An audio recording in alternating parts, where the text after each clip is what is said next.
Okay, so let's start. Um,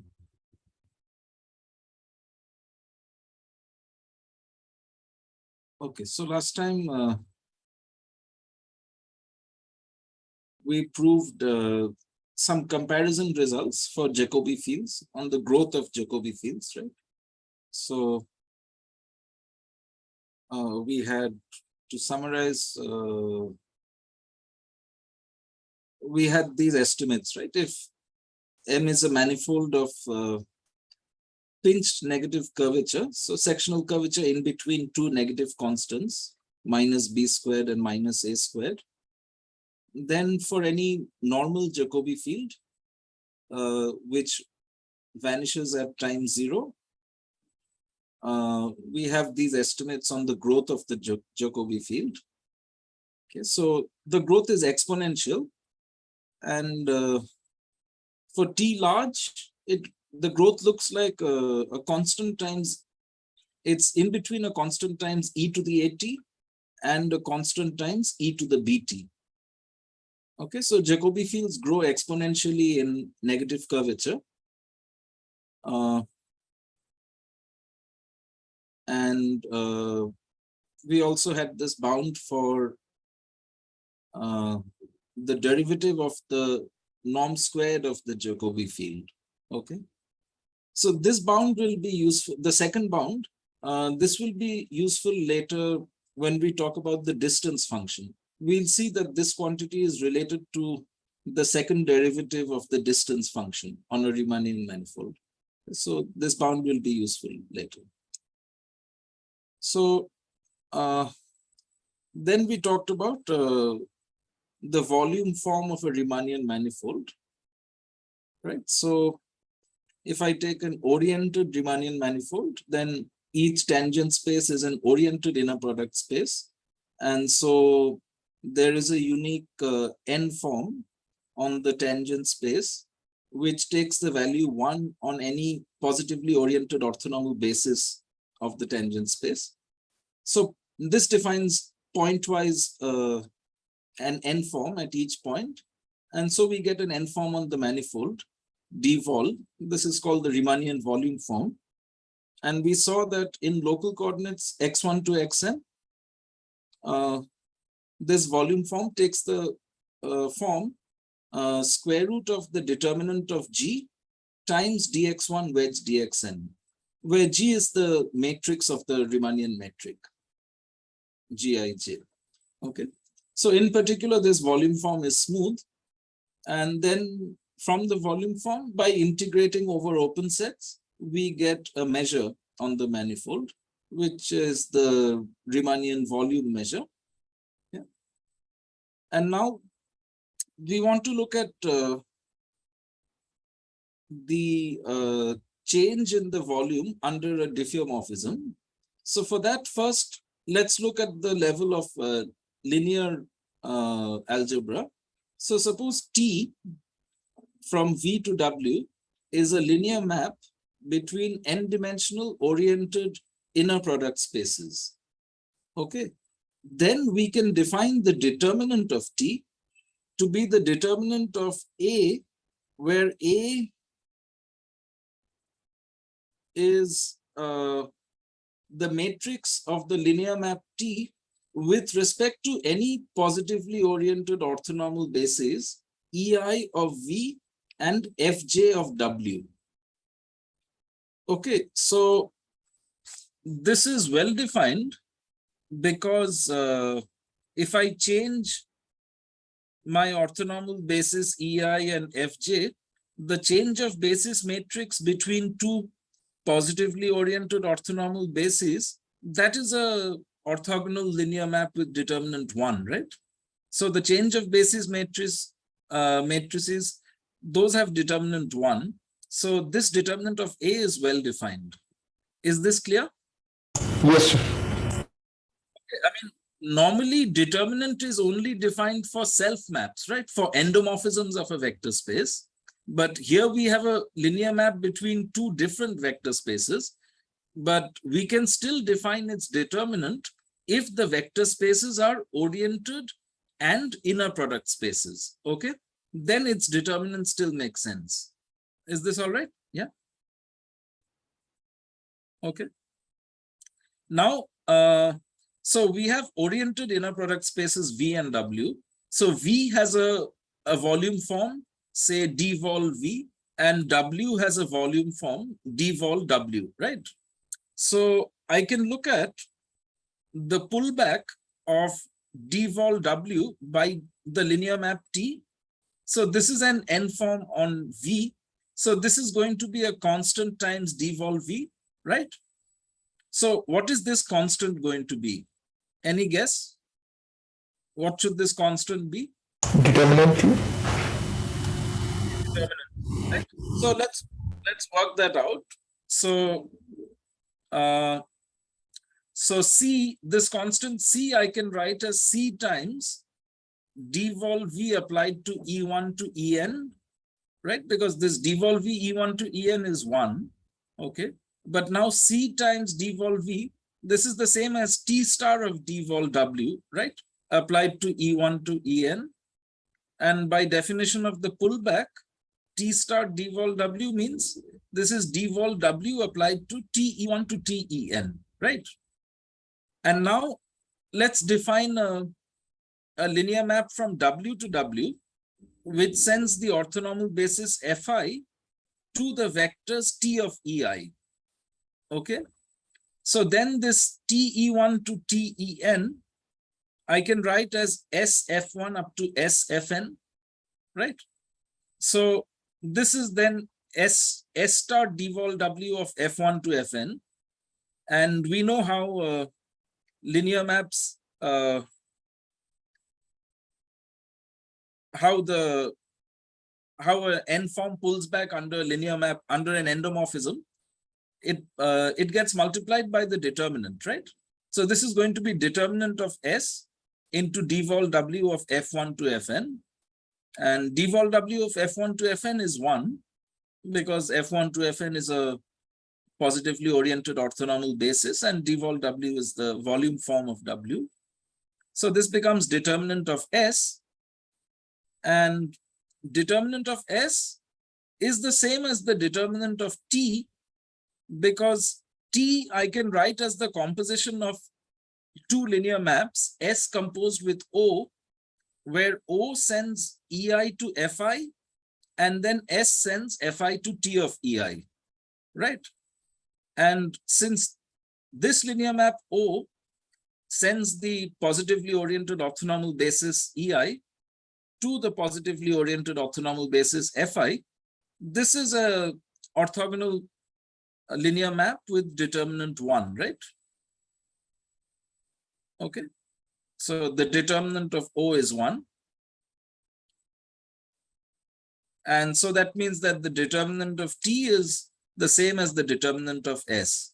So this determinant S is the same as determinant T. So therefore this constant C is just determinant T. Is this okay? Yes. So this means that T star of d vol W, so there's a typo here. This should be determinant T into d vol V. Okay. So let me just write that here. So we have the following.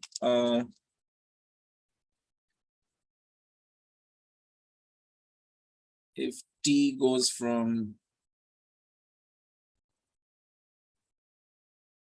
and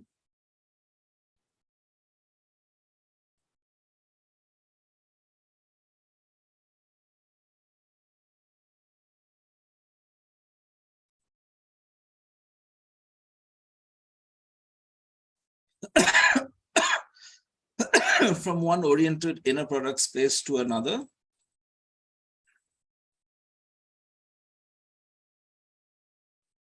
then T star of T vol V, W, sorry, is equal to determinant T into d vol V. Okay. Fine. So now let's apply this to a diffeomorphism between oriented Riemannian manifolds. Okay. So phi from M to N. So the first thing to notice is that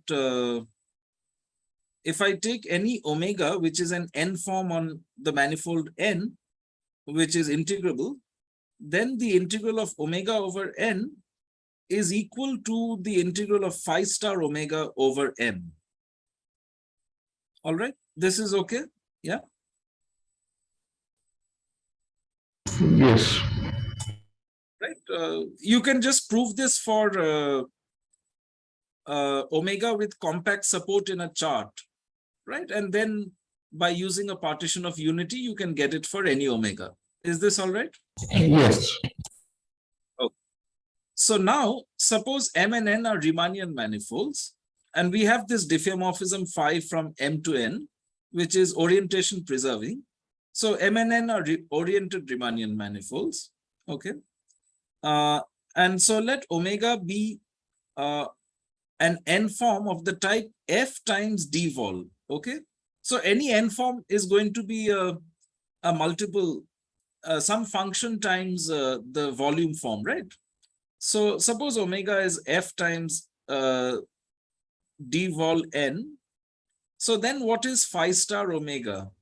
We've already seen what this looks like. This is going to be f composed with phi into phi star of d vol n, right? And by what we have above, pointwise phi star of d vol n is equal to the determinant of d phi into d vol m, right?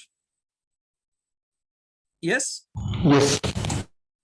Okay. So this phi star omega becomes f composed phi into determinant of d phi into d vol m.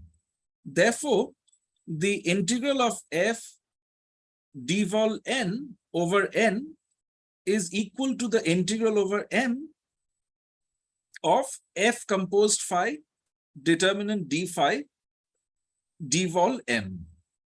Okay, for all f which are in L1 of n with respect to the volume measure.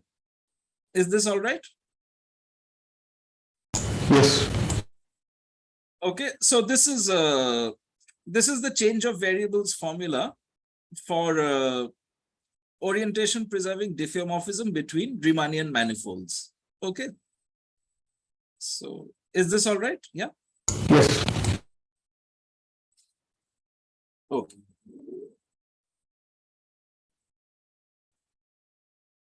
Just 1 second. Let me make this. Yeah. Okay.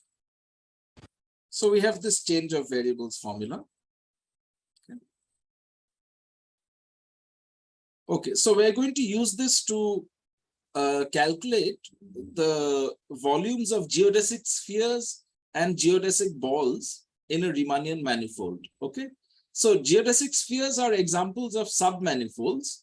Okay, so you probably know the definition of a submanifold already, but I've included the definition here for completeness. So a subset S of a manifold M is called a submanifold of dimension K if we have charts ui phi I such that the ui's cover S, and if the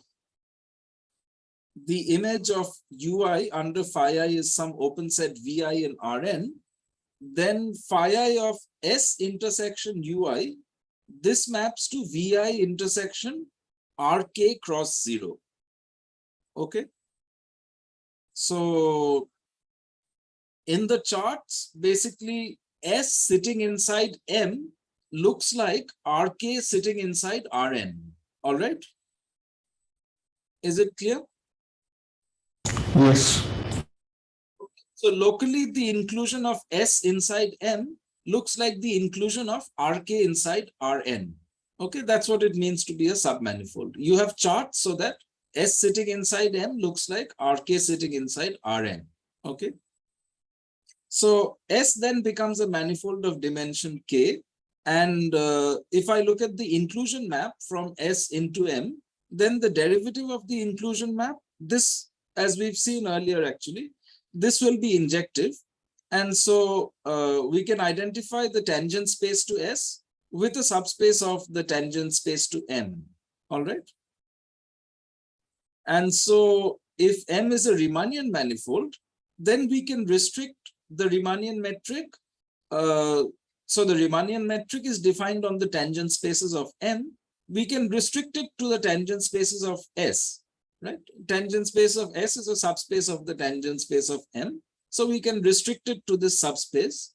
And then we get a Riemannian metric on S, okay? So this metric on S, this is called the induced metric.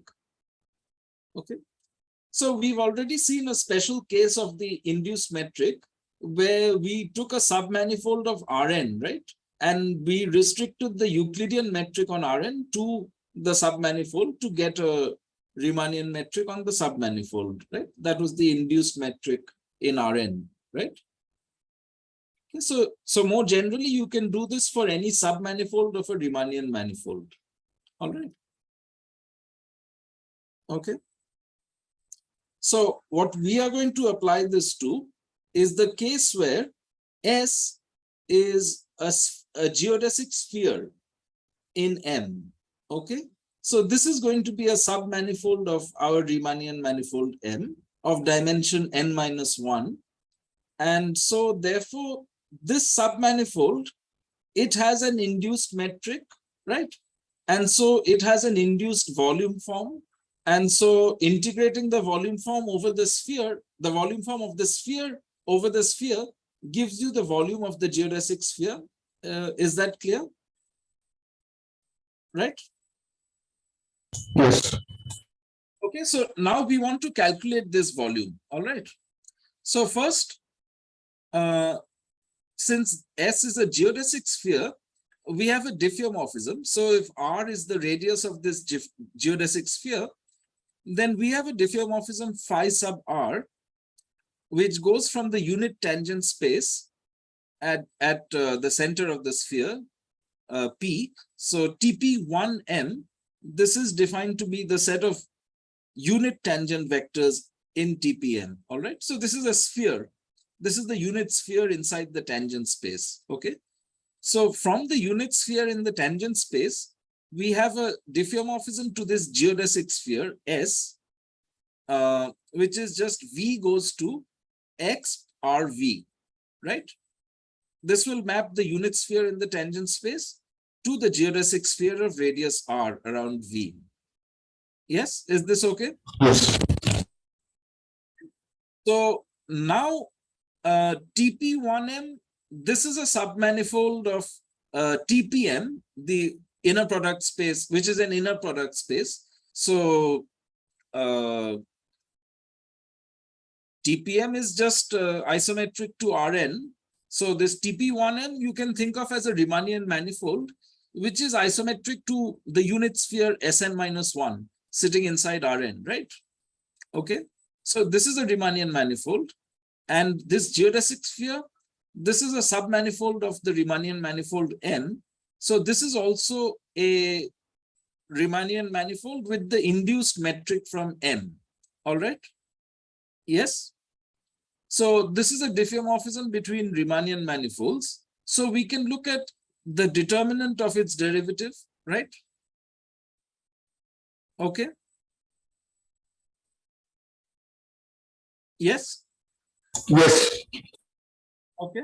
So here, so for every unit vector V in TP1M, we define this function J of V comma R. This is defined to be the determinant of the derivative of this diffeomorphism phi R at the point V. So where does this go from? So this goes from the tangent space at V to the unit sphere, right? Now, what is the tangent space to the unit sphere at V? This is just identified with V perp, right? Yes. Okay. And what is the tangent space to the geodesic sphere? at the point phi r of V, this is identified with the orthogonal complement of the geodesic ray, right? Passing through this point, starting from P. Right? This we saw by the Gauss lemma, right? Yes. Okay. So this gamma V of T is the geodesic XP of TV. Okay. So gamma V of R is a point on this geodesic sphere S, and gamma V prime R, that is the unit normal vector to the geodesic sphere, and its orthogonal complement is the tangent space to the sphere, right? Okay. So this d phi RV, this goes from V perp to gamma prime R perp. Okay. And we're looking at, so these are inner product spaces, and we're looking at its determinant. Okay. So this defines a function J of V comma R, where V is a unit tangent vector. So this belongs to what's called the unit tangent bundle, T1M. Okay, so T1M is the union of all these unit tangent spheres, all right? Yes. Okay. Okay. So it's a function of V comma R, where R is in 0 infinity. Okay. So V comma R goes to J of VR. So this function is called the Jacobian of the manifold M. All right. Okay. Is this okay? So this is defined for all R. Yeah. So, okay. So that's a good point. So, okay. So this is defined wherever actually R is less than the injectivity radius at the point. So, yeah. So, yeah. Here I can't take money. Always I can't take in. Yeah. So here, if I take let's say a Hadamard manifold, then this is defined for R. Yes. If I take Yes. If I take a Hadamard manifold, because then the exponential is a diffeomorphism at all points. So then it's defined for all. Yeah. So just for simplicity, I've written 0 infinity here, but actually the domain of definition depends on V, right? It depends on the point, on the point P. P. Yeah. So it has to be less than the injectivity radius at P. All right. That's all. Yeah. Right. That's it. Okay. Fine. So we have this Jacobian. So now, in terms of the Jacobian, we can calculate the volume of the geodesic sphere. So the volume of this geodesic sphere, this is the integral over the sphere of d vol S, right? But what is d vol S? By the change of variables formula, this is the integral over the unit tangent sphere of determinant of d phi r v, d vol of TP1M v, right? This is the change of variables formula. Yes. Yes. Okay. So therefore, this determinant is exactly what I'm calling the Jacobian, J of VR. And this d vol TP1M, this is just the usual Lebesgue measure on the sphere, right? If you identify this unit tangent sphere with Sn minus 1, then this the volume form of the unit tangent sphere is just the usual Lebesgue measure on the unit sphere, right?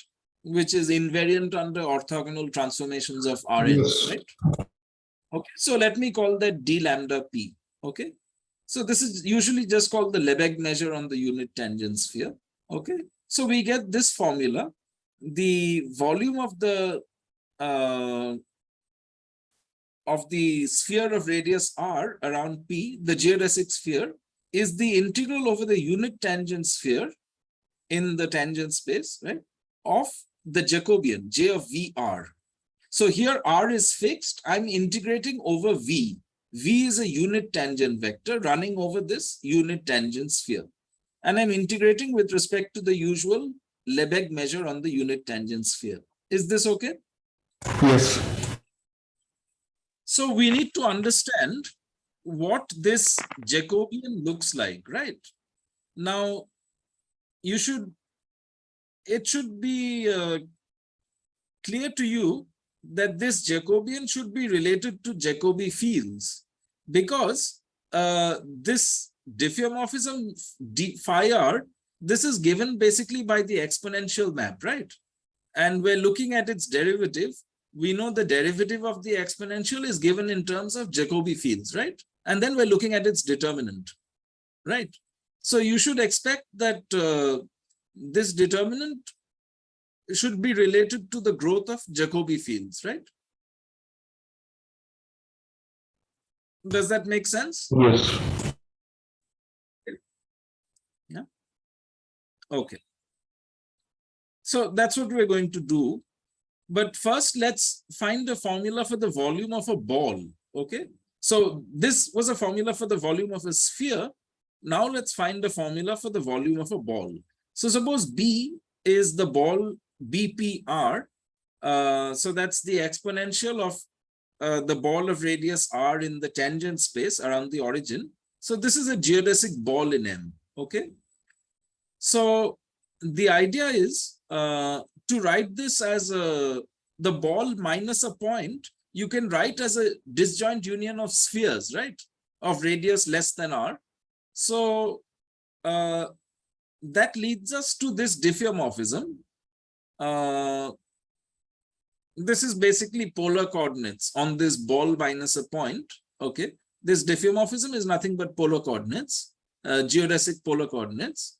So this ball minus a point, we can identify with the unit tangent sphere cross the interval 0r, right?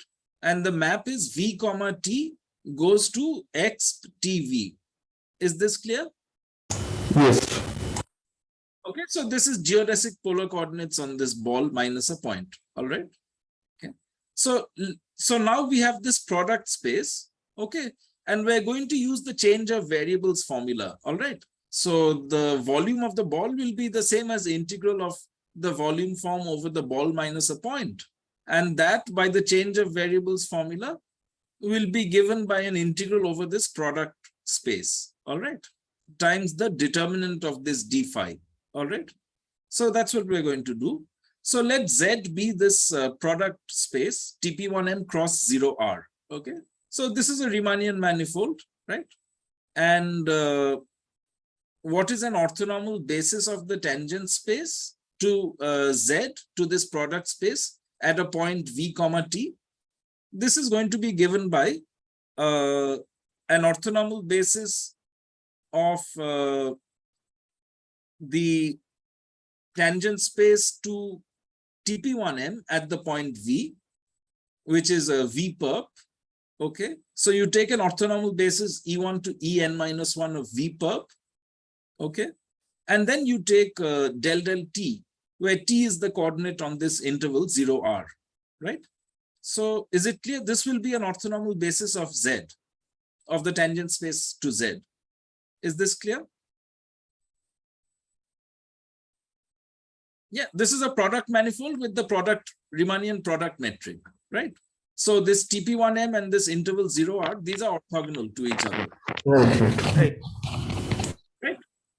Okay, so to get an orthonormal basis, you just take a orthonormal basis of the first factor together with a basis of the second factor, right?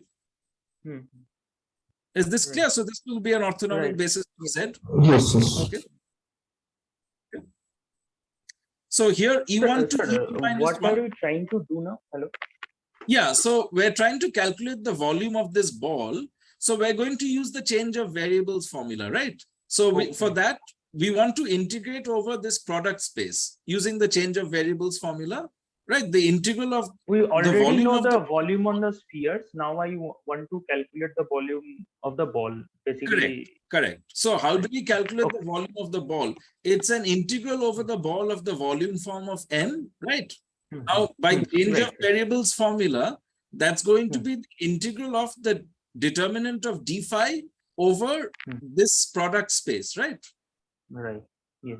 So we have to calculate the determinant of d phi, right? Yes. So to calculate the determinant of d phi, we need to choose orthonormal basis of the tangent space on the left-hand side and on the right-hand side. Right. Yes. So first we're choosing an orthonormal basis on the left-hand side. All right. Yes. All right. So now so we're taking a point v comma t in this product space. We want to calculate determinant of d phi at this point v comma t. All right. So let q be the image of v comma t. Okay. So phi of vt is just q is then just exponential of tv. Okay.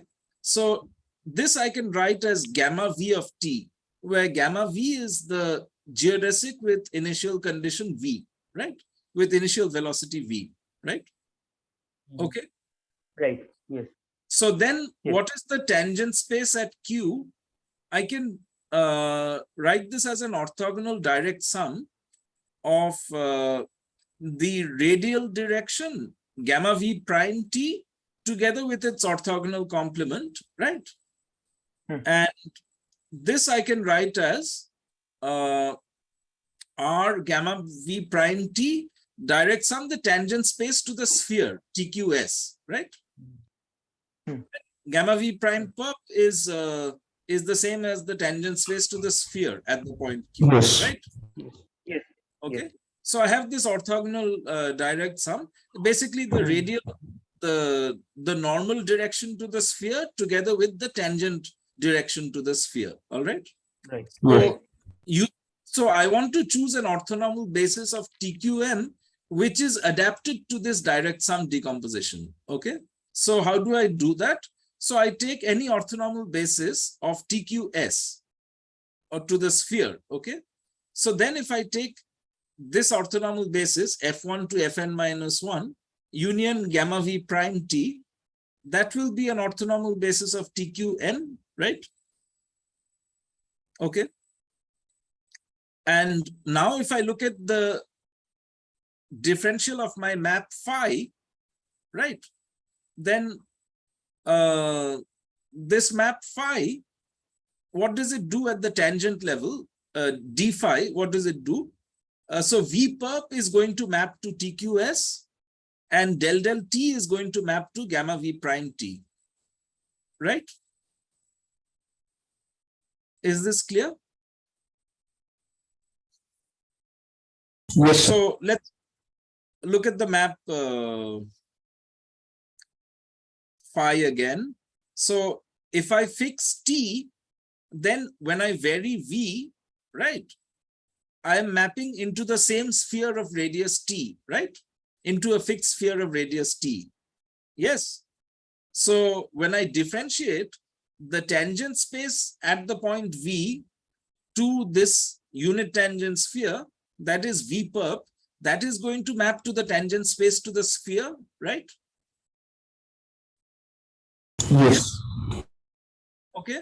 And if I fix V and I vary T, then I map to the geodesic gamma V of T, right?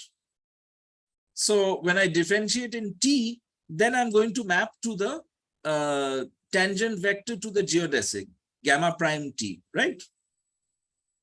So what does that mean? That means that this map d phi is going to preserve this direct sum decomposition, right?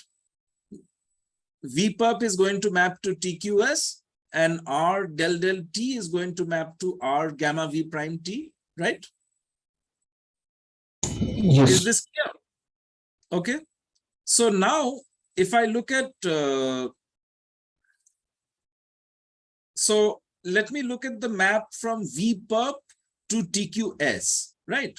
So this is exactly the derivative of the map d phi t, where see this phi t was my diffeomorphism that I had earlier from the unit tangent sphere to the sphere of radius t, right? Okay. Yes. Yes. Yes, sir. Okay. Okay. So so let A be the n-1 by n-1 matrix, which is the matrix of d phi t with respect to the orthonormal bases E1 to En-1 and F1 to Fn-1. Then the matrix of the big linear map right, will be a block diagonal, will be a block matrix. I can write it as a block matrix, right? Yes. And because it preserves the direct sum decomposition, it will be block diagonal, right? And so what will the block matrix be? It will be of the form A001, right? Yes. Yes. Yeah. Yes. So that means that the Right. determinant of D capital phi is just determinant A into 1. And determinant A by definition is determinant D phi T, right? At the point V, which is by definition J of Vt. Okay, so therefore the determinant of D phi at Vt is just the Jacobian JVT. Okay. All right, so let me stop this session and we'll start another one. Okay.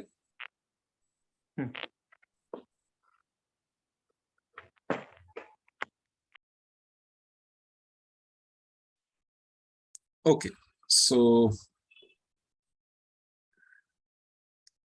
all right, so what do we have? We have that so we had these polar coordinates, geodesic polar coordinates on the geodesic ball minus a point, right?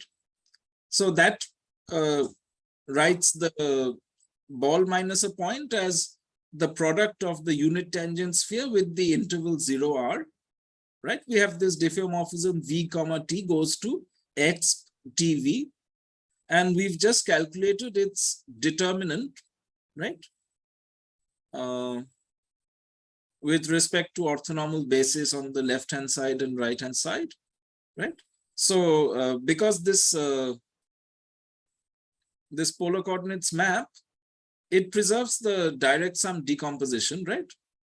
On the left-hand side and the right-hand side.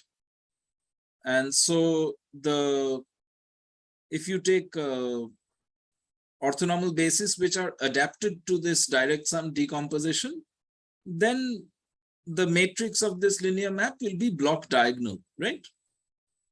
So it's a block diagonal matrix. And this block is the same as the matrix of the diffeomorphism we had earlier, d phi t, from the unit tangent sphere to the geodesic sphere, right? So the determinant of the large linear map, d capital phi, is the same as the determinant A into 1, which is determinant of d phi t, which is the Jacobian JVT, right? Right. Yes. So now we can use the change of variables formula.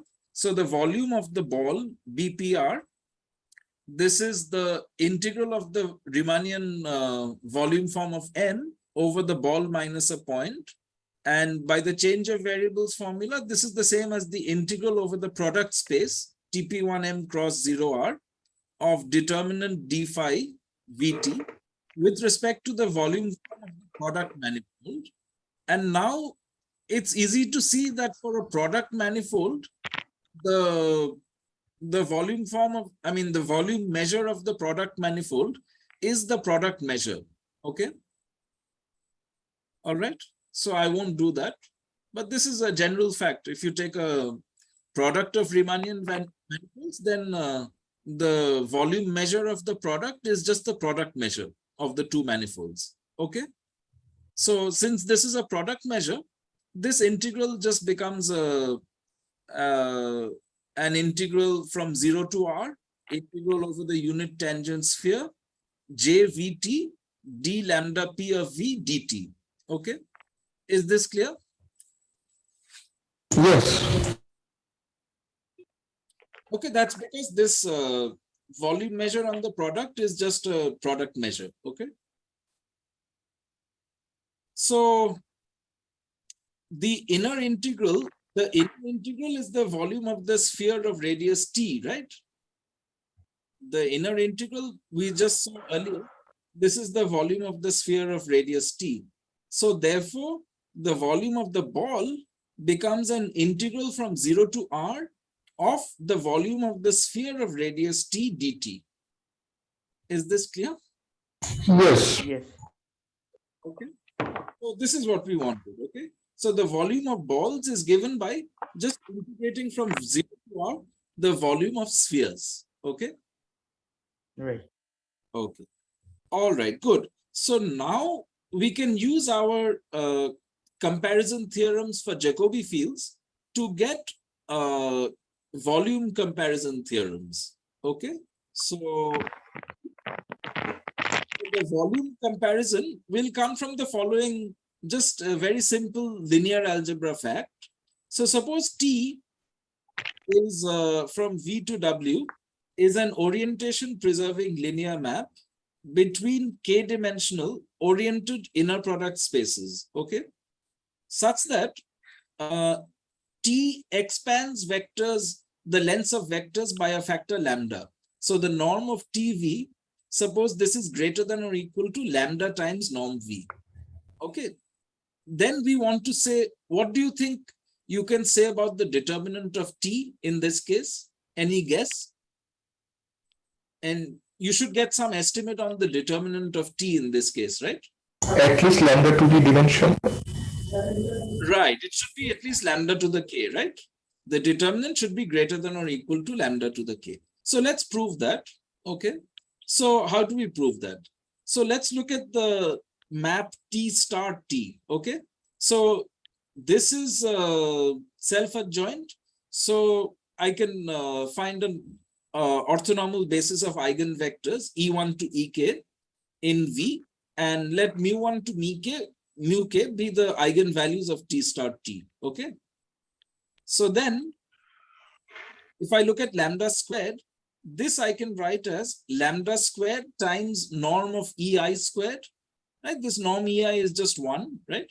But then lambda squared into norm EI squared, by hypothesis, this is less than or equal to norm of TEI squared, right? This is hypothesis. This is less than or equal to norm of TEI squared. But norm of TEI squared, this is inner product TEI with TEI. That's the same as inner product T star TEI with EI. And EI is a eigenvector of T star T. So this is just going to be mu I into norm EI squared. So this is equal to mu I, right?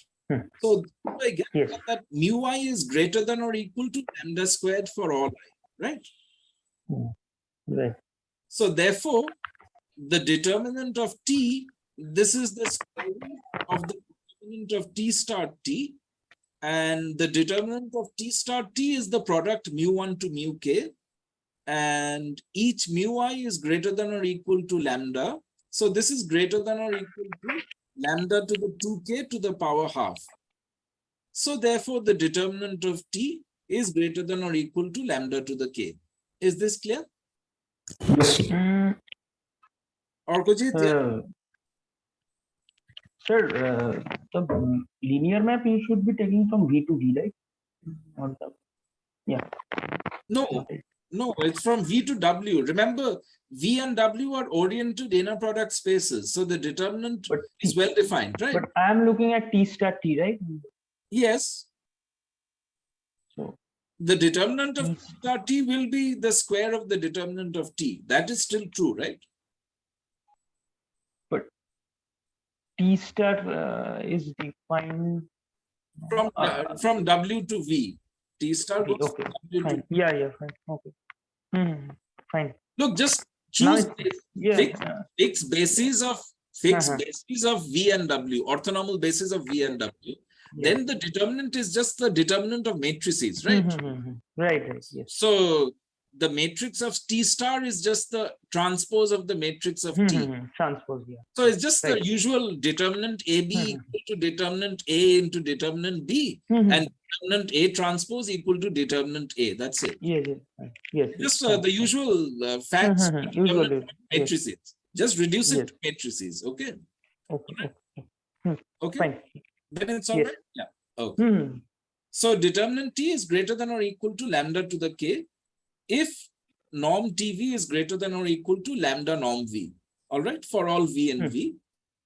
Similarly, you can prove in the same way that if T contracts vectors by a factor mu, so if norm TV is less than or equal to mu norm V, then determinant T is less than or equal to mu to the K. All right? Right. Yeah. Oh. Now this will allow us to use our Jacobi field comparison theorems. So suppose M is complete, simply connected, and has sectional curvature less than or equal to minus a squared. Okay, for all points P and for all two planes sigma. Okay. So then we have our Jacobi field comparison theorem, right, in this situation. Yeah.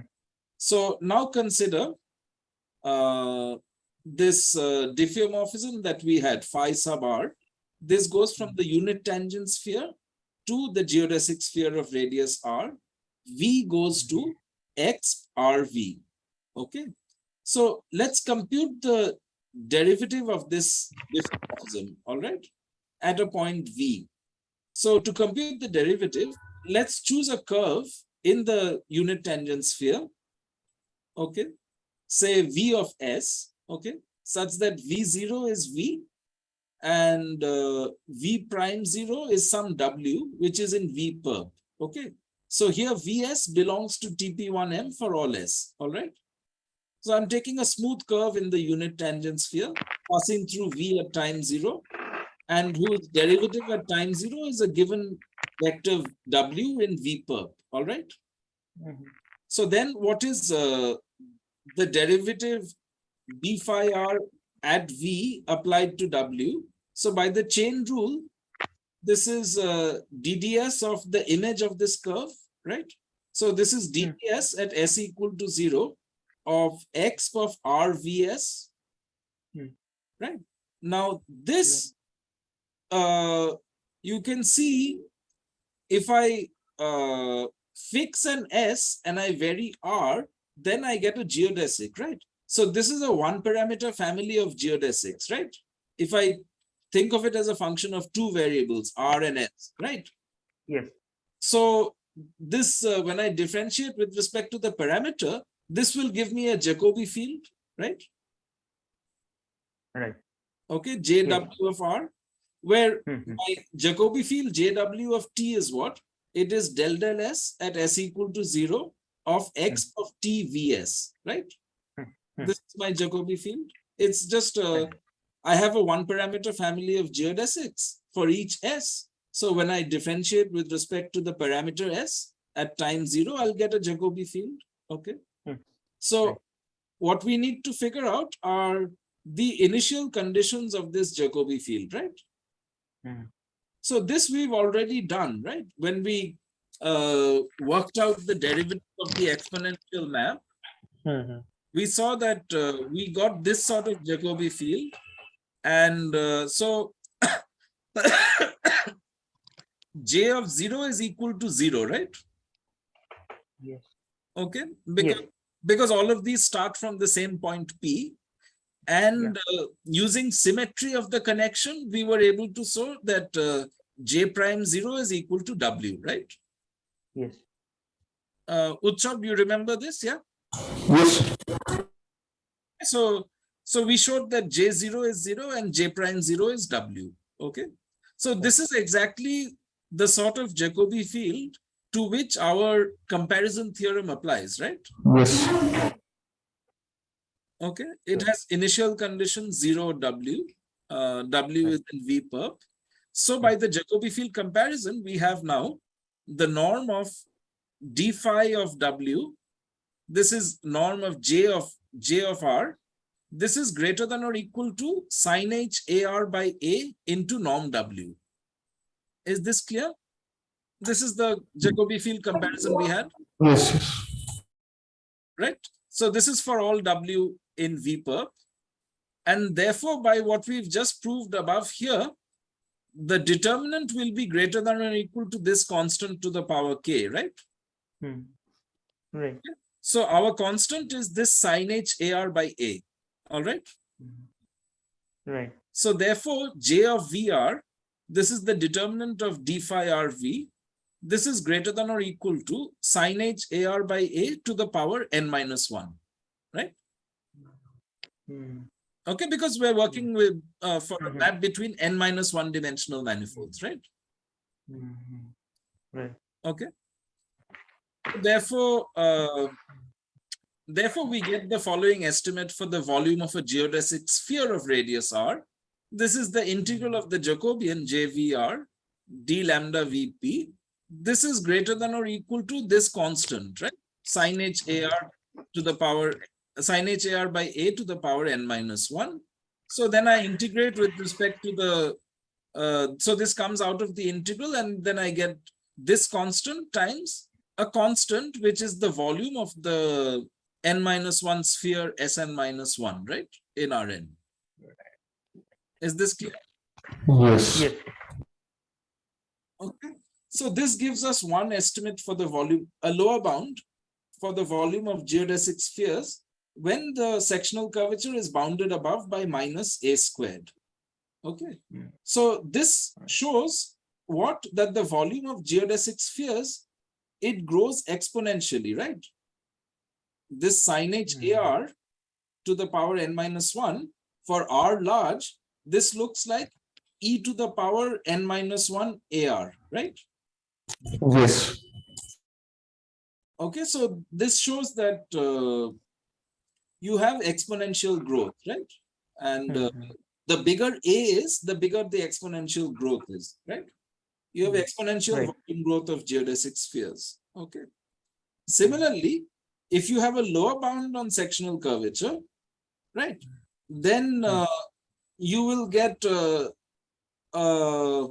an upper bound on the growth of Jacobi fields, right?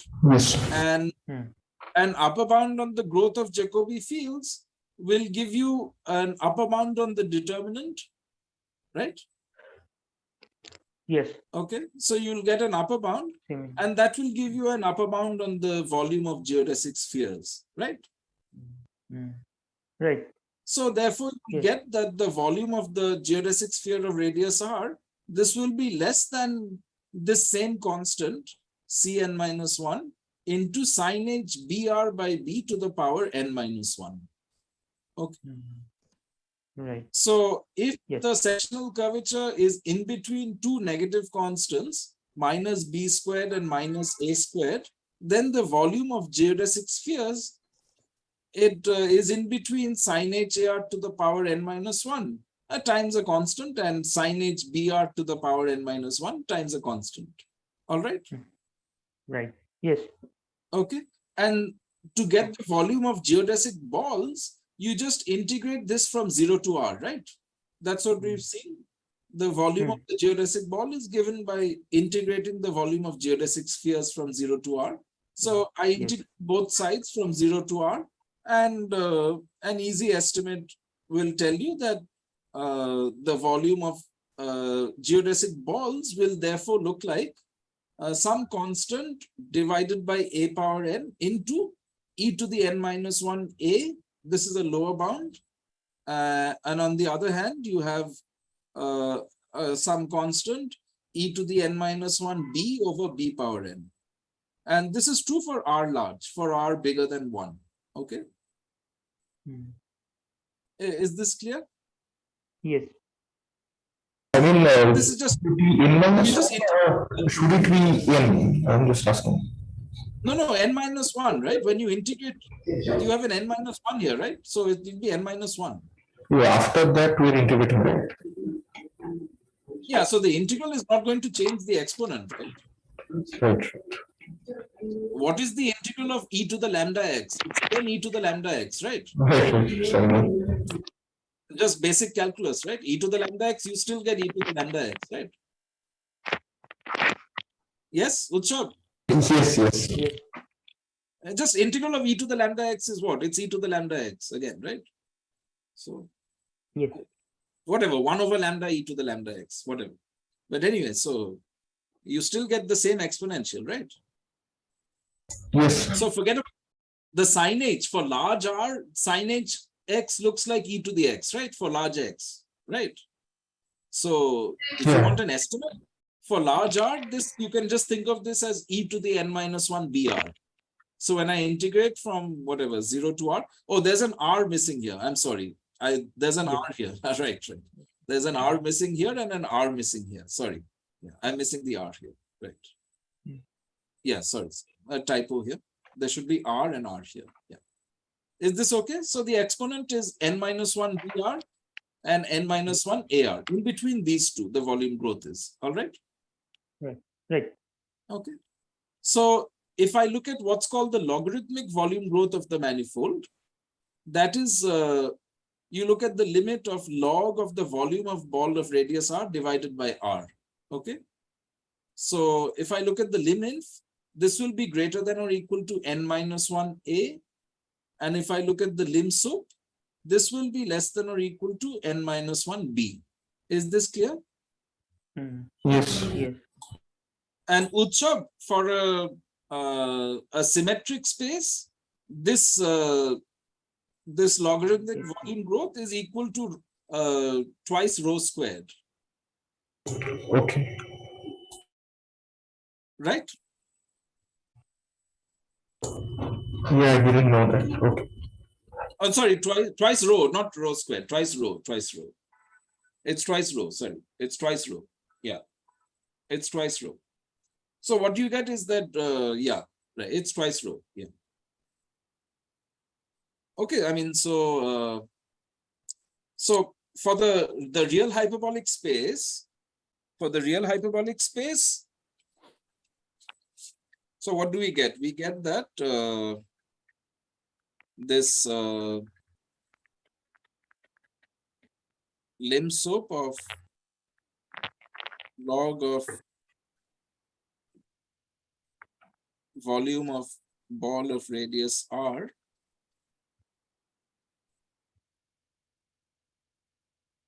over r.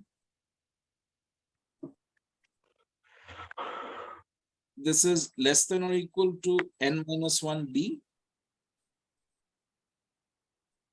and greater than or equal to n minus 1a. Okay, if the sectional curvature is in between minus b squared and minus a squared, right? Right. Okay, and M is complete and simply connected. Okay.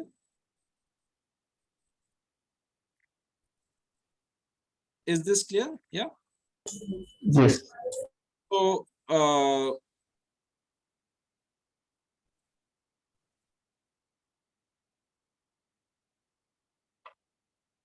so this quantity is normally denoted by H, this lim sup of the log of volume of ball of radius r divided by r. So this H is defined to be this logarithmic volume growth.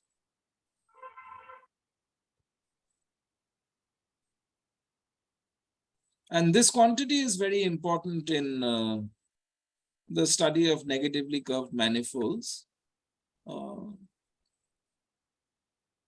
So lim sup, sorry, this is just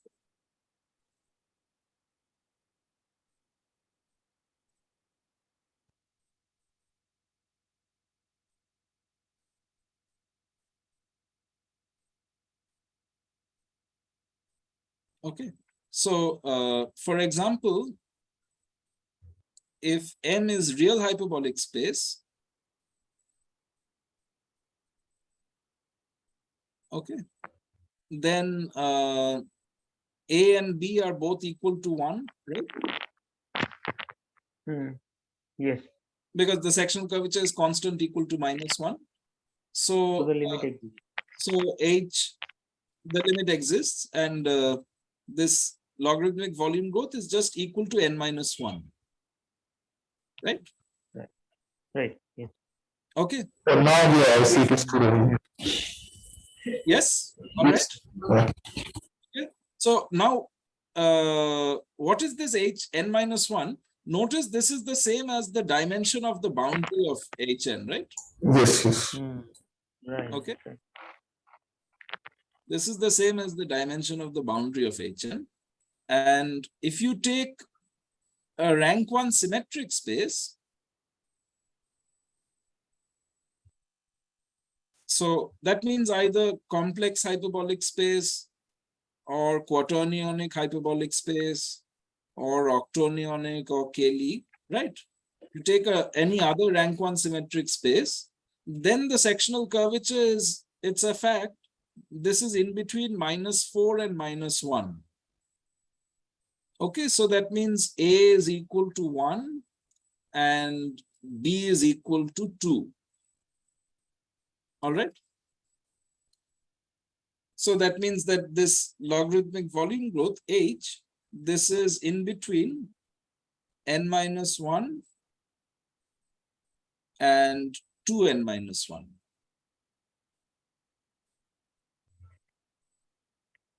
Okay, so it turns out, for example, if you take M to be CH2,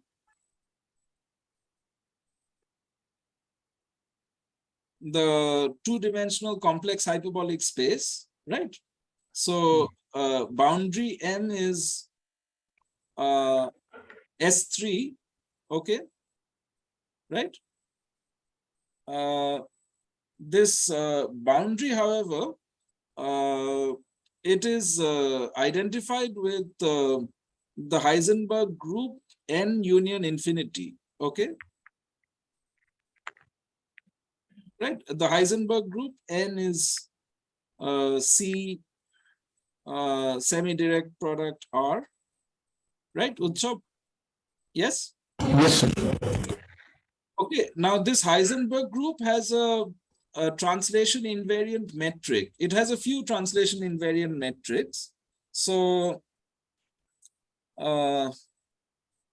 there's the Carnot-Carathédory metric, okay? And it turns out that these metrics are not, so these are not Riemannian metrics, they're sub-Riemannian metrics. And if you look at the Hausdorff dimension, okay, so if I look at the boundary of CH2 with the, let's say the Carnot-Carathédory metric,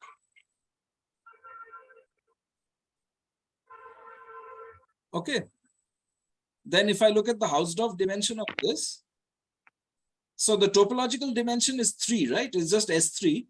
The Hausdorff dimension is actually 4, okay, which is strictly greater than the topological dimension, which is 3, okay. Now, it turns out this Hausdorff dimension, this is the same as the logarithmic volume growth. The Hausdorff dimension of the boundary is the same as the logarithmic volume growth. Okay. So you see, in general, in this case, for CH2, yeah, so in this case, I mean, this is a 4-dimensional manifold. So you know that H is going to be in between 3 and 6, right? Yes. Yes. But actually H turns out to be 4. And this 4 is actually the dimension, the Hausdorff dimension of the boundary. Okay. And really the right metric to look at the boundary is what's called the visual metric for a cat-1 space. So we talked about this last semester, right? Yes. You take an origin O, and then you look at boundary points, xi, eta. You join them by geodesic rays to the origin. These are infinite geodesic rays. And then you look at a limit of Gromov inner products, right? So Gromov inner product is the sum of these two sides minus this side. And then you take a half, okay? So you look at this Gromov inner product. Okay, this is defined to be half of this limit. Right. Okay, plus minus psi eta. Okay, and then the visual metric rho 0 of xi eta. So this Gromov inner product, it measures how long the two geodesic rays stayed close together. If this Gromov inner product is large, that means these geodesics will stay close together for the long time. So then the distance between these two should be small, right? So then the distance is defined to be e to the minus Gromov inner product. Okay. So this is the visual metric on the boundary. And then it turns out that the boundary of, if I look in general at, let's say, CHN with its visual metric, then the Hausdorff dimension of the boundary is equal to the logarithmic volume growth, H. Okay.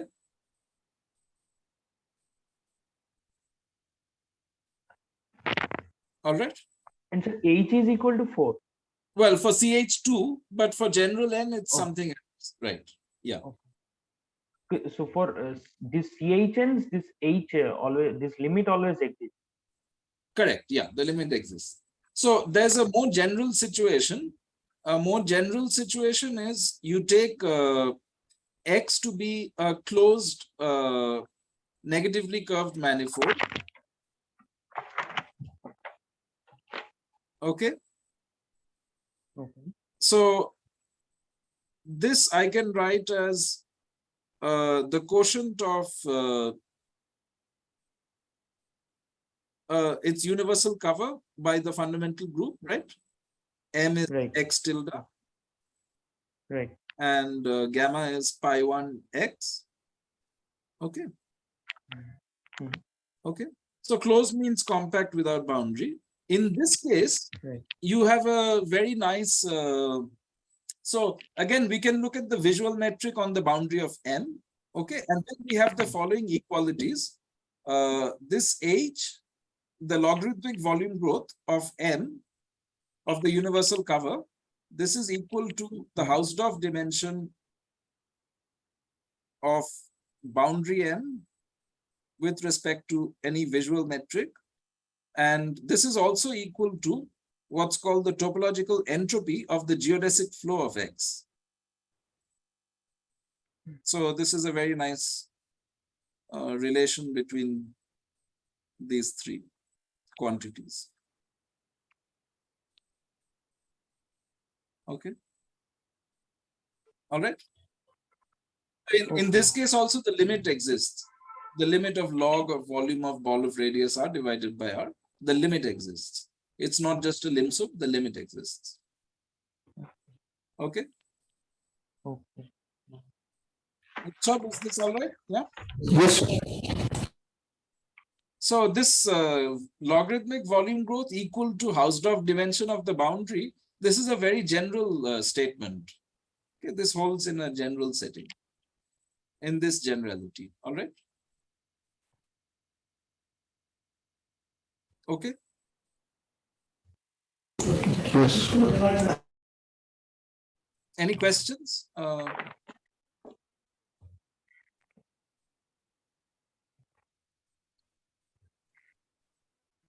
So I haven't defined what is the topological entropy of the geodesic flow, but yeah. So Orkojit knows what that is. You can ask him. Yes, you remember? Orkojit, what is Yes. Yes. entropy? Yeah. Okay. So you can explain to Utsav what is And last topological. semester, I guess you said that it's a supremum from the major theoretic entropies, if I remember correctly. Ah, that's right. Yeah, it's that's actually a theorem. Yeah, it's not the definition of topological entropy, but it's a theorem. That's called the variational principle. It's the supremum of measure theoretic entropies over all flow invariant probability measures. Yes, this is That's what you said last semester. Yeah. That's right. That's right. Okay, so these three quantities are all connected. Okay. The logarithmic volume growth, the Hausdorff dimension of the boundary, and the topological entropy of the geodesic flow. Okay. Okay. Any questions?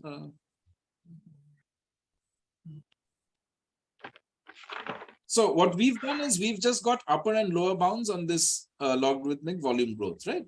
In terms of sectional curvature bounds in between n-1a and n-1b. Okay. Right. So to get a logarithmic volume growth, this limit to exist, I need to have lower bound on the curvature. No, for the limit to exist, really what you want is something like this, that this M is the universal cover of a closed manifold, then the limit will exist. Yeah. So, I mean, the isometric loop of N is acting co-compactly, right? Mm-hmm. All right. Yeah. Okay. Hmm. Yeah. The co-compactness will make the limit exist. Mm-hmm. Oh, I forgot. This is also what's called the, so I talked about this last semester. This is also the critical exponent of the Poincare series, which you use to define the Patterson-Sullivan measures. Right. Oh, sorry, I forgot. This is the last year. This is also the critical exponent of the Poincare series. Okay, so the Poincare series is like a Dirichlet series. Where did this come from?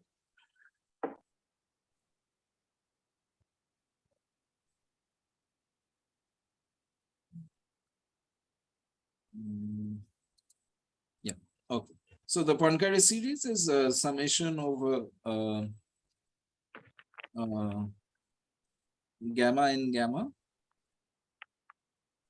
e to the minus s distance x gamma x.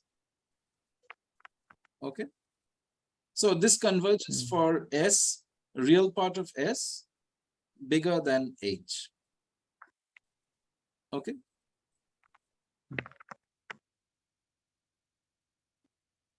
Yeah, and for rank 1 symmetric space, Utshab, this H is equal to 2 rho for a rank 1 symmetric space. Is this okay? Yes. All right. Yeah.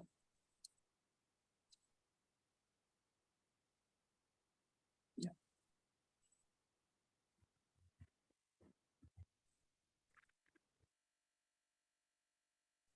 Yeah. Okay. Okay, so we just have a couple of minutes in this session. So let me see what's left. Yeah, so next we'll talk about the Hessian of a smooth function and the gradient vector field of a smooth function. Okay. So there's just 2 minutes left. Maybe I should stop this session and start a new one, right? Okay, so let me stop this and start a new session, okay? Unless you have any questions. Any Then what is this row you can? Oh, this row is, I so Utshab can tell you what row is. The positive group. Okay. Yeah, but so what is rho geometrically? I thought about this when talking to Rudroda and Shagotada. So what is rho? Yeah. So what are the roots? See, the roots are basically the eigenvalues of H, right? Of add H, Yes. right? So H Ni is equal to say alpha I, right? Alpha I Ni, right? Yes. If am I right, Rudroda? Is this correct? Yeah, Rho is half summation alpha I. This is correct, right? right. This is correct. Yeah. Okay. So, so geometrically, what is happening here? These Ni's are a basis of N, right? So N is the tangent space to a horosphere. You see. So here, you take a horosphere, and so this is the tangent space to the horosphere, and the Ni's are a basis for this tangent space to the horosphere. H is acting by a geodesic perpendicular to the horosphere. And this H bracket Ni, this I think is related to, this is nothing but actually a growth of Jacobi field. So you see, if I move along, so this is H is so some AT, right? H is generated by, I mean, e to the TH is AT. Okay. And this geodesic is AT times O. Okay, wait, we're almost out of time. Let me stop and start a new session. Let me stop and start a new session.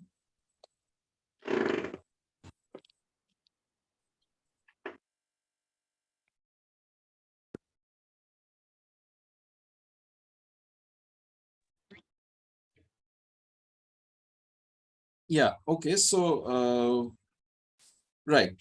So this is the picture here. So the NIs are a basis of the tangent space to the horosphere. Okay, this horosphere is the N orbit. Okay, this is N dot O. This is a horosphere, right, Utsav? Yes, sir. Okay. So what is this bracket?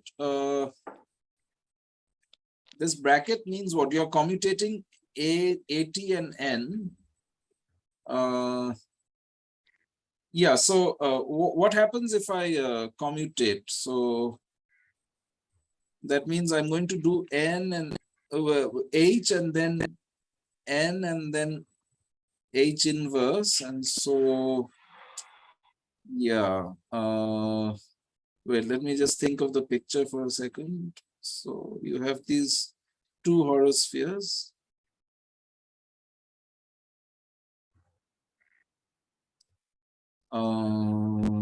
Yeah.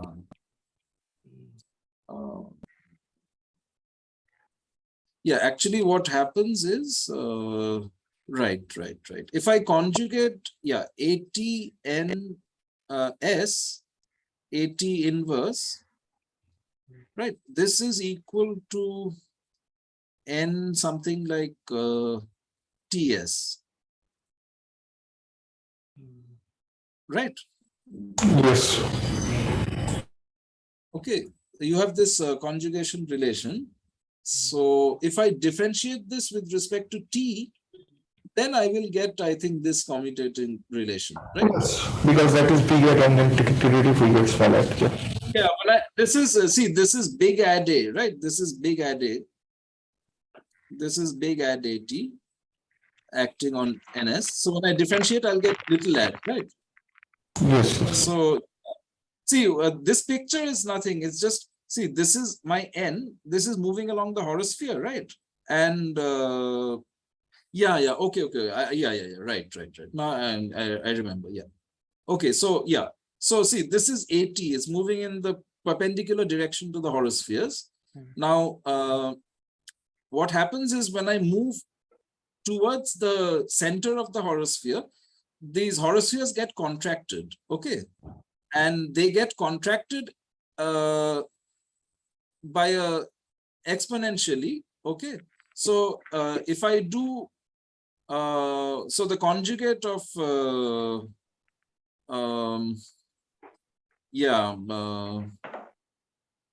so, okay, right. Okay, no, I know this is, yeah, this is going to be, so yeah, let me do this properly. Okay, so, so this is my N. This is, say, NS, okay? And this will be, see, the length of this horocycle will get contracted by an exponential factor. But it depends in which direction this N is. The exponential factor will exactly be these eigenvalues, these alpha i's. Okay. So this, so how do this conjugation go? If I do, let's say, if I do N, no, sorry, if I do AT inverse, that will bring me here, then N, and then AT, that will come here. Yeah, so that will be the small one. So, right. Yeah, so AT inverse, wait, here. So I'm just getting my order mixed up. So, okay, AT NS, AT inverse. Okay, so this is acting on O, right? So yeah. So AT inverse does what? So if this is O, AT inverse is going to come here, then NS, and then AT. So that will, yeah, so it will become bigger, right? So this is basically N E P alpha I S, okay? If this is Ni, all right, this NIS is E to the S Ni, okay? Okay. Yeah. And if you look at the infinitesimal level, this, if I take this, the tangent vector to this curve in the horosphere, that's my Ni, right? The Ni will define what's called a stable Jacobi field. Okay, so that's a Jacobi field which tends to zero. That's a Jacobi field which tends to zero exponentially. Okay. So it's a Jacobi field, which is, if I take the unit normal to this, then my Jacobi field Ji will be e to the minus alpha it n, where n is well, so n sub I. These n sub i's are parallel along this geodesic. They're parallel normal vector, unit normal vector fields along this geodesic. Okay, so Ni is parallel. Okay.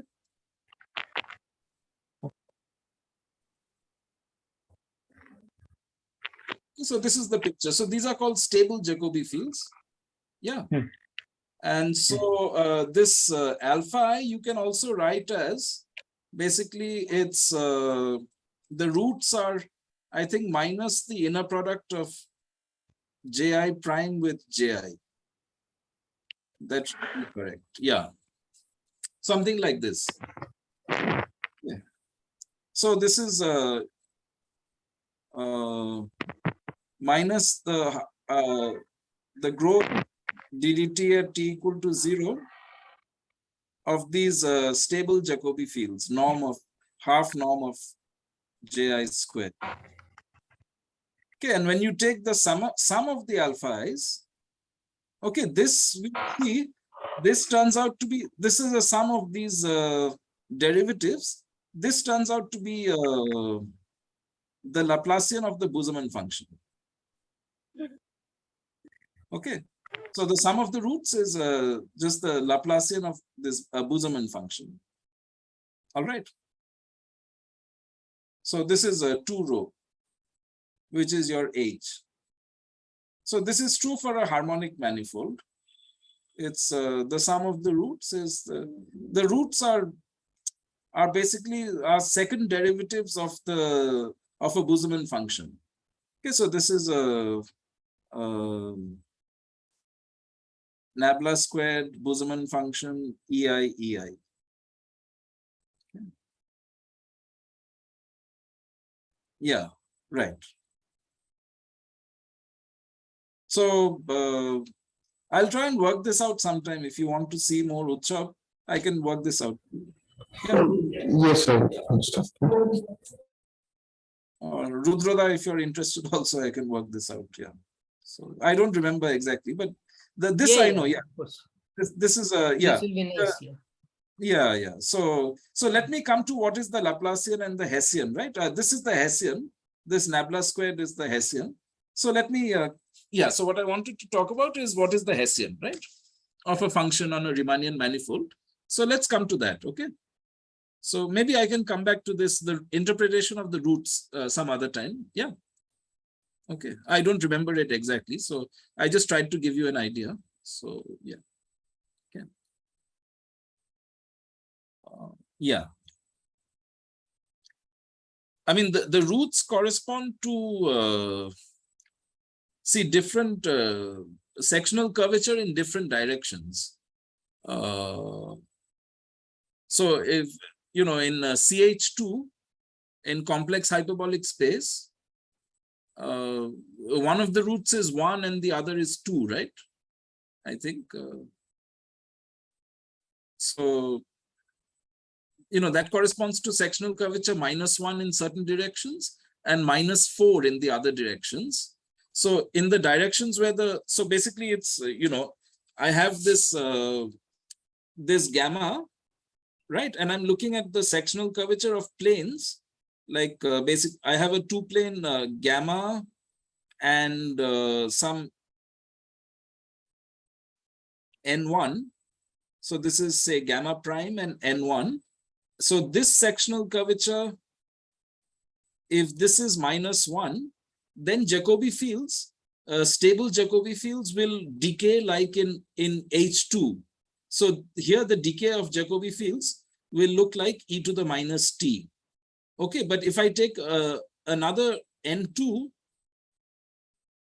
then in this plane, the sectional curvature will be, say, -4. Okay. And here Jacobi fields will decay like e to the minus 2t. So this 1 and 2 here, these are the roots. Right? Okay. So yeah, so these correspond to sectional curvatures in different planes. The plane spanned by H and Ni. Okay, this direction is H and this direction is N1, N2. Okay. Yeah.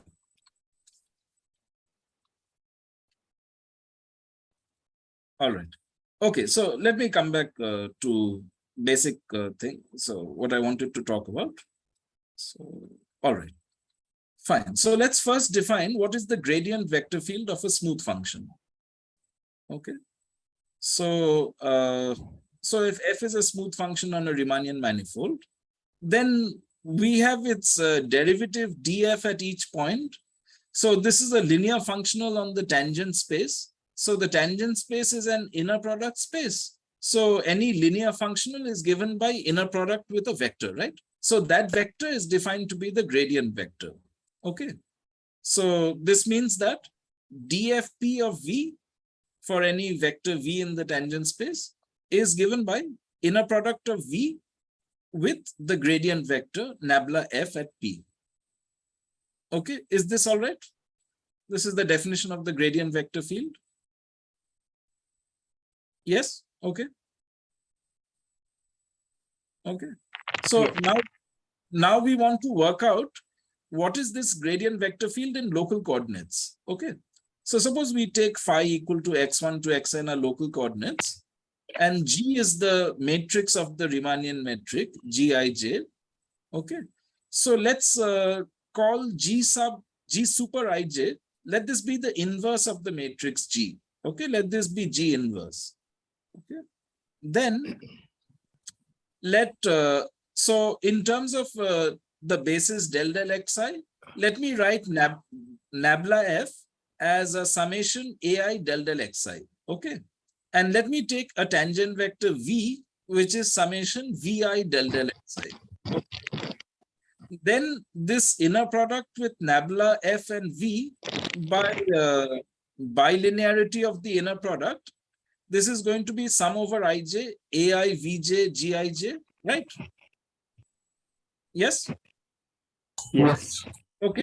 And this is the same as the Euclidean inner product of g times the vector a with the vector v, where a is the vector a1 to an. A1 to an are the coefficients of nabla f with respect to the basis del xi. And v is the vector v1 to vn, where vi's are the coefficients of v with respect to the basis del xi. Okay. Now, on the other hand, the inner product of nabla f with v, this is also equal to dfpv by definition of the gradient vector field.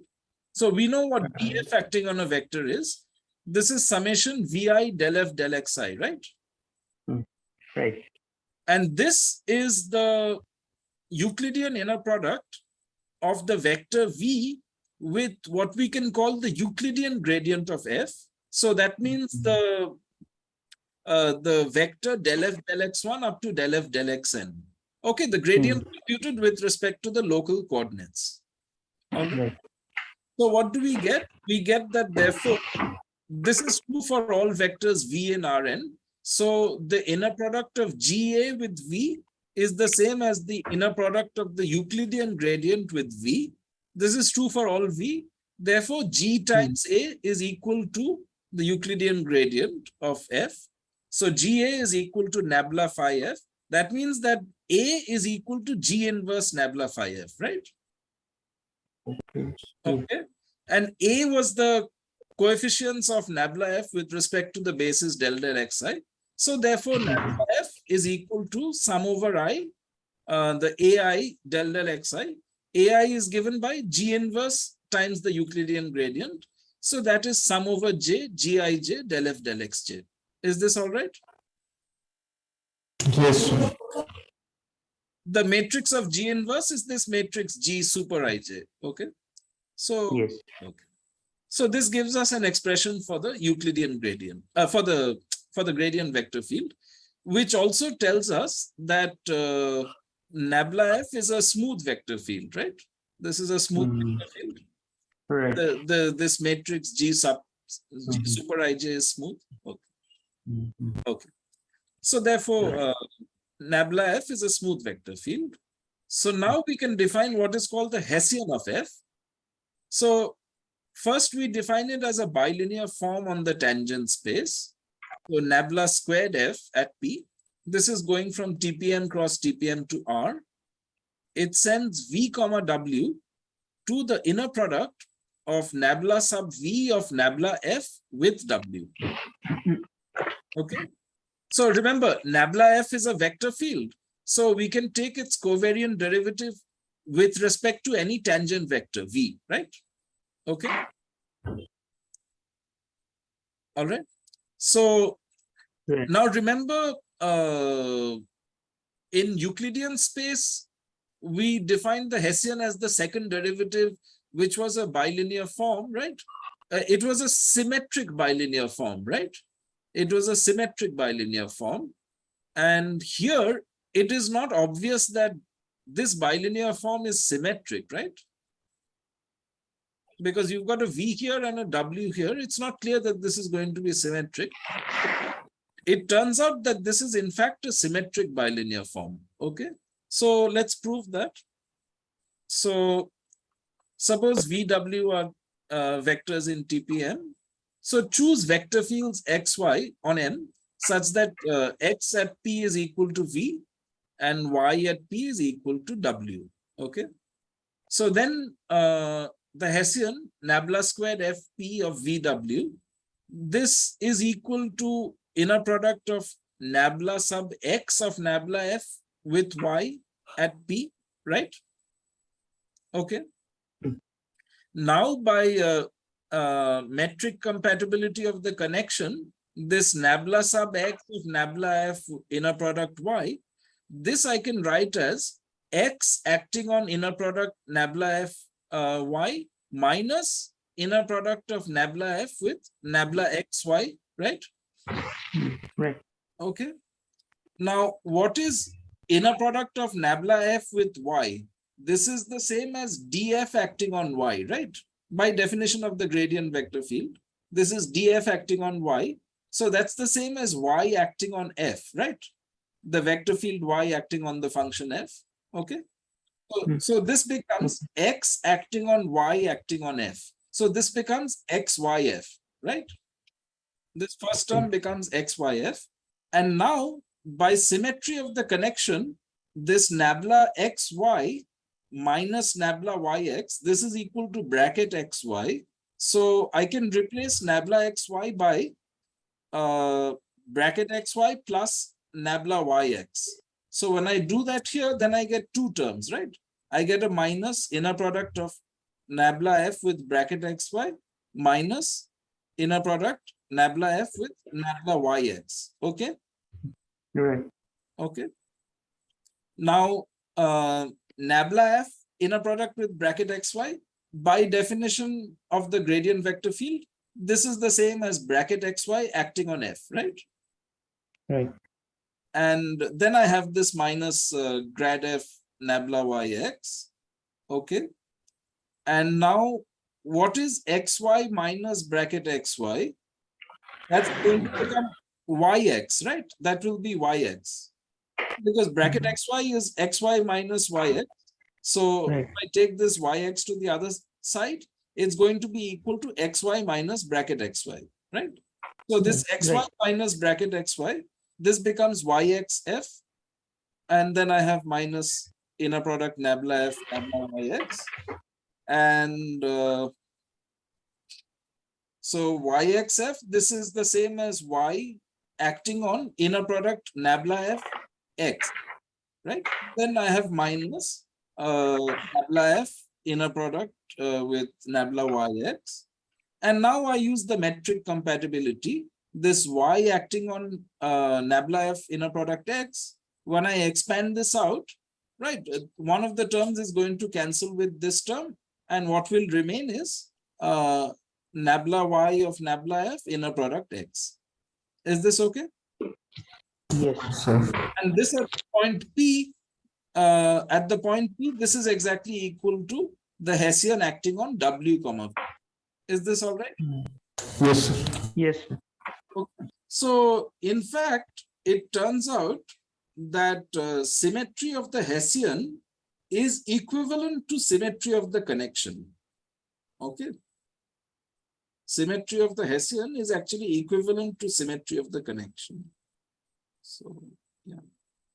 I mean, if the Hessian of every function is symmetric, then the connection will be symmetric. Yeah. All right.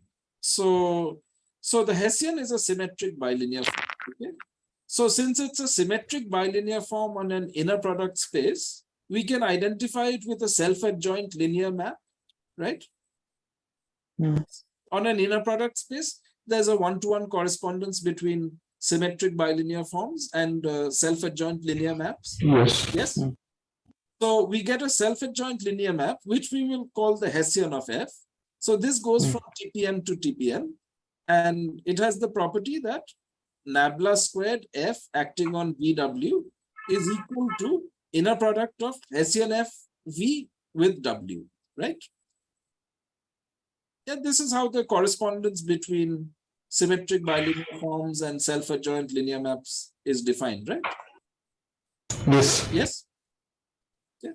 Now, if you look at the definition of the Hessian, of nabla squared F, then it follows that this linear map is nothing but the linear map V goes to nabla V of nabla F, right? Yes. Right. Just look at the definition of this bilinear form. Mm-hmm. Right. It's W of inner product nabla V with nabla F, right? So, Mm-hmm. so this linear map, the Hessian is nothing but this linear map from TPM to TPM. V goes to nabla sub V of nabla F. Okay. Is this clear? Okay. So, Yes, sir. so we've generalized to a Riemannian manifold the second derivative of a smooth function, right? So it is both a symmetric bilinear form, and it is also a self-adjoint linear map on the tangent space. Okay. Mhm. Which is basically the covariant derivative of the gradient vector field, right? It's the covariant derivative of the gradient vector field. Makes sense? Yeah, this is okay. Yes. Yes, sir. Yes. Okay, so now we want to calculate this for the distance function on a Riemannian manifold. Okay, so let's take a geodesic ball B around the point P of radius R, and let's look at the function which is distance from the point P. Okay, so d sub P of Q is distance PQ. Then, as we already saw on a geodesic ball, d sub P of Q, we can write this as the norm of x P inverse of Q, right? Yes? Yes, yes. XP inverse of Q is an element of the tangent space TPM. You take its norm, that is the same as the distance PQ, right? Yes, yes. So this function is smooth on the ball minus the point, right? This is smooth on the ball minus the point P. Okay. So we want to calculate the gradient and the Hessian of this function, this distance function. Okay. All right, so here's the picture. This is the center of the ball P. We're taking a point Q on this geodesic sphere of radius r around P. Okay, and this geodesic from P to Q, the initial tangent vector is V, and I'm calling this geodesic from P to Q gamma sub V. Okay, so then, as we've already seen, the unit normal vector to the sphere is the tangent vector to this radial geodesic, right? It's gamma Yes. V prime r. Okay. Yeah. Okay. So Yes. now the tangent space at this point Q, like we did earlier, we can decompose it into a tangential and a normal direction, right? It's the direct sum of TQS, direct sum R gamma prime R. Okay. Okay. So we have this orthogonal direct sum. Now, if I take any W which is tangent to the sphere, then what will the inner product with the gradient vector field of this distance function be? Well, by definition, this is the derivative of this distance function acting on W, right? Right. Yes. But W is tangent to the sphere. So, and the gradient vector, the distance function is constant on this sphere, right? So It will be zero. therefore, the derivative acting on this vector tangent to the sphere will be 0, right? Yes, that's okay. Yeah. Yes. Yes, sir. Okay. Fine. So that means that the gradient vector field, this is the gradient of this distance function. This is orthogonal to the tangent space to the sphere, right? Yes. Therefore, it belongs, therefore, it must be a multiple of the tangent vector to the radial geodesic. Right. Because the orthogonal complement of the sphere is this tangent vector to the radial geodesic, right? Yes. Yes. So therefore, Right. the gradient vector field must be a multiple of this gamma prime r. And Right. what is this multiple?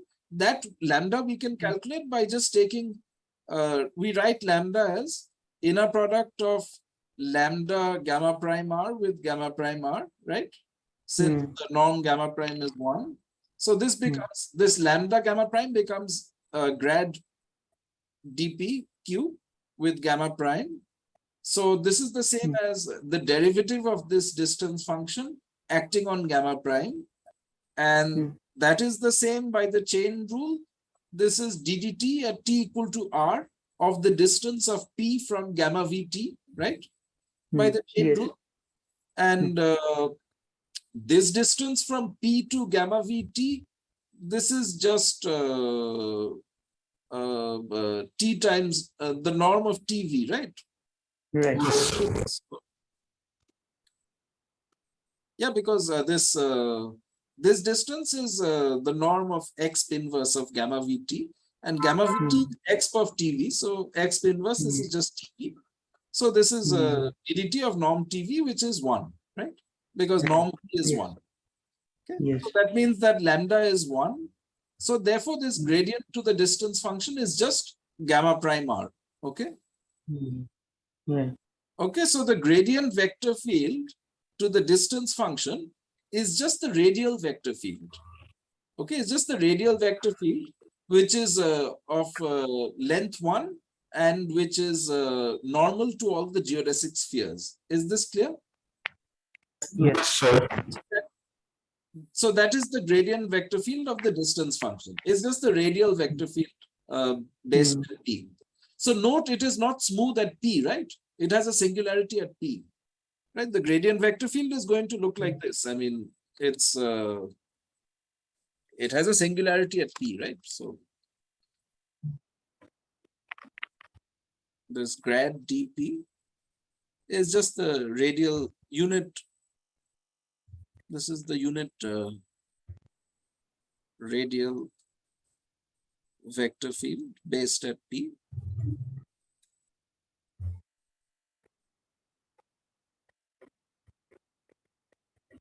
So this is P, and you take all the radial geodesics and you take, so these are unit speed geodesics.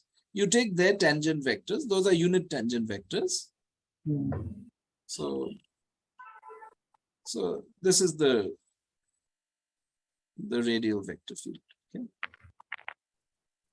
This is the vector field. Okay, so what are the integral curves of this vector field? They're just geodesic starting from P, right? Yes. So notice that norm of grad P, nabla dp, this is constant equal to 1, and integral curves are geodesics starting from P.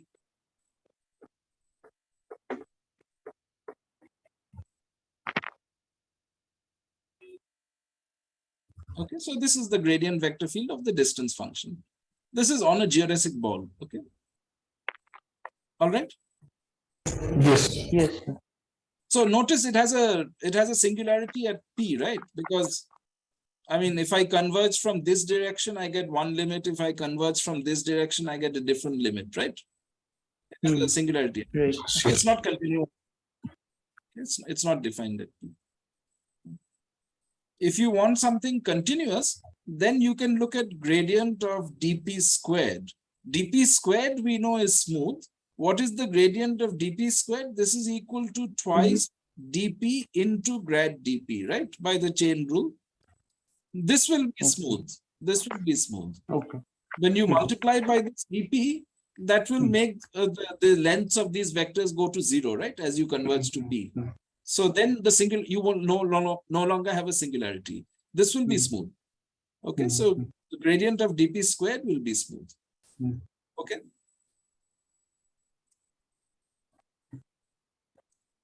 Okay. So now let's try and compute the Hessian of this distance function. So we've computed its gradient. Now let me try and compute its Hessian. So we'll see that the Hessian is related to Jacobi fields. Okay, so we want to compute now the Hessian. Okay, all right. So first of all, again, we work with the same orthogonal decomposition of the tangent space at Q. It's tangent space to the sphere plus the normal direction to the sphere. Okay. Now, if I take a vector u, which is the tangent vector to the geodesic, then what is nabla u of grad dp? So this is going to be the covariant derivative along the geodesic gamma of gamma prime, right? Right. Because the gradient vector field is equal to gamma prime, right? Along this geodesic. So this is just going to be capital D sub dt of gamma p prime t. And this is 0 because gamma is a geodesic, right? So, Right. so that means the nabla u of grad dp is 0 in the direction perpendicular to the spheres, right? In the radial direction, the covariant derivative of the gradient is 0. Okay.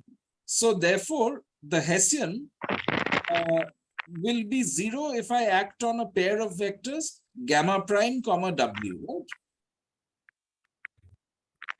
Right, because what is this Hessian? This is nabla sub this gamma prime of grad dp in a product with w, right? So this nabla sub u of grad dp is 0, right? So this inner product with w is 0, right? Yes. Okay. Yes. So the Hessian is 0 if one of the vectors is tangential to the geodesic. Okay. So now, for a general vector w in TQM, let's write w as a tangential component plus a normal component.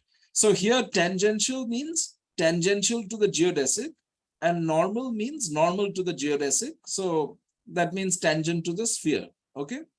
Okay. So then if I take any UW in TQM, then the Hessian applied to UW is the Hessian applied to U tangential plus U normal and W tangential plus W normal. Now the tangential paths will vanish, right? So this is the same as the Hessian applied to U normal and W normal, okay? So Yes. therefore, it suffices to calculate the Hessian of the distance function just restricted to the tangent space to the sphere cross tangent space to the sphere, right? Because in the other directions it vanishes, okay? So it suffices to calculate on the tangent space to the sphere. Okay. Now, because the Hessian is symmetric, it suffices to calculate the bilinear form along the diagonal, right? So we just have to calculate nabla squared dp of WW, where W is in TQS, right? Yes. Because it's a Yes. bilinear form. So you just need to calculate along the diagonal, right? Okay. Okay, so now recall the derivative of the exponential map at the point RV. So V is always a unit tangent vector. So the derivative of the exponential map by the Gauss lemma, this is a isomorphism from V perp to the tangent space to the sphere TQS, right? Yes. Yes. So this is an isomorphism. So now if I take any vector in TQS, W, capital W, let's say, then I can write capital W as the image under the derivative of the exponential at RV of some W, which is in V perp, right? Yes. Yes, sir. Because this map is onto, this linear map is onto. So capital W I can write like this, right? Now Right. by the chain rule, this derivative of the exponential acting on W, this is the same as DDS at S equal to 0 of exponential of RVS, right? Where VS is a Yes. curve in the unit tangent sphere such that V0 is V and RV prime 0 is W, right? Right. Utsav, is this okay? Yes? This is the chain rule. Now, what is this? This again is a one parameter family of geodesics, right? With respect to the parameter S, right? So this derivative, this is again going to be the value of a Jacobi field, right? This is a derivative at S equal to 0 of f of S comma R, where f of st is the one parameter family of geodesics, x of t ds, right? Okay, so this is J of R, right? This is my Jacobi field at time R, where J is equal to del F del S at time 0. This is a Jacobi field of geodesic gamma. And what is J0? J0 is 0, right? And J prime 0 is V prime 0, right? This we've calculated before many times, right? Yes. Okay. Yes. J0 is V Normal. prime 0 by symmetry of the connection. So J is a normal Jacobi field. So now what is nabla sub W of grad dP? This is what I need to calculate for the Hessian, right? Okay, that's less than 1 minute, but if you just give me 5 minutes, I'll just finish this calculation, okay?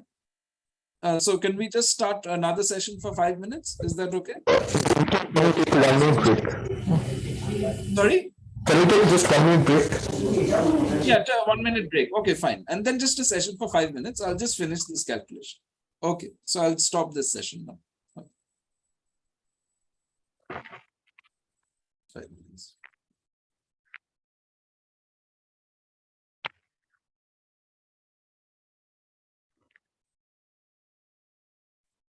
Okay, so let me just quickly recall. So we are calculating the Hessian of the distance function. We just need to calculate it on directions tangent to the sphere. Okay, so on vectors, we just need to calculate it on the diagonal because it's symmetric. And the tangent space to the sphere, this is the image under the derivative of the exponential, right? Of the of V perp. Okay. Hmm. So now we've taken a W, capital W, which is tangent to the sphere. So we write it as the image under the derivative of the exponential of a little w, which is in V perp. And then we write this little w as the derivative of a curve r times V prime 0, where V is a curve in the unit tangent sphere. So this gives us a one parameter family of geodesics. F of st is x of tvs, and we're differentiating with respect to the parameter. So at time r. So this gives us the value of a Jacobi field, J of r. Okay. And calculated before, J of 0 is 0 and J prime 0 is V prime 0, right? Okay. So now let's look at this covariant derivative, nabla sub capital W of grad dp. Okay. So note that capital W, this is the derivative with respect to S of f of SR. So f of SR is what? It is x of R Vs, right? So that's what I have here. See, capital W is DDS of x of R Vs, right? So that's it's a del del S at S equal to 0 of f of SR. So the covariant derivative with respect to W is the same as the covariant derivative of the gradient vector field along the curve f of SR, right? With respect to S. Yes? Yes. Right. Okay. Right. So now, Yes. now let's see what is this gradient vector field at the point f of SR. So, well, f of SR is x of RVS, right? And the gradient vector field at this point is just going to be the tangent vector to the geodesic passing through this point. So that's going to gamma sub Vs prime of R, right? Right. So this gamma prime R, this is del del T at T equal to R of f of ST, right? Right. Okay. So this becomes capital D del S at S equal to 0 of del del T at T equal to R of f of S. Now I can use symmetry of the connection, right? So by this is the same thing as capital D del T at T del del S at S equal to 0 of f of S, right? Yes. So when I take del del S equal to 0 of f of ST, I get J of R, JT, and then when I take D del T of this, I get J prime. This gives me J prime R. Okay. Right. So Yes. this gives J prime. So therefore, I get that nabla sub W of grad dp is nothing but J prime R. Therefore, my Hessian nabla squared dp of WW is going to be inner product of J prime R with JR, right? Yes. Is this clear now? Yes. Okay.